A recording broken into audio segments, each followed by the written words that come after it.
Il y a des années où l'on se construit presque entièrement dans le reflet que les autres nous renvoient. On se voit à travers leurs mots, leurs réactions, leur silence aussi.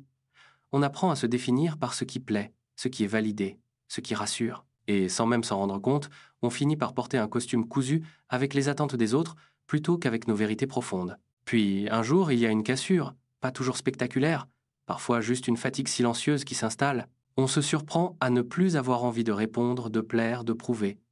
Et c'est là que quelque chose commence à bouger. Se voir en dehors du regard des autres, c'est d'abord une sensation étrange, comme si l'on perdait un miroir. On ne sait plus trop quoi faire de son visage, de ses gestes, de ses choix, mais peu à peu, dans ce vide, on découvre une autre image. Pas celle qu'on nous a toujours montrée, pas celle qu'on a appris à aimer, parce qu'elle était acceptée. Une image brute, imparfaite, parfois dérangeante, mais vivante.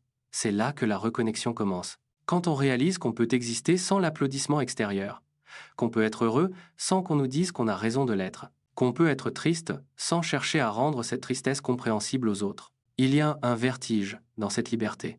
Parce que se voir pour soi, c'est aussi perdre certaines sécurités. C'est accepter de ne plus avoir de validation immédiate, de ne plus suivre un scénario rassurant. Mais c'est aussi sentir, pour la première fois, que l'on vit à l'intérieur de soi et non pas sur une scène. Et peut-être que c'est ça, la vraie intimité avec soi-même. Pouvoir se regarder dans le silence, sans témoin, et se dire « Oui, c'est bien moi,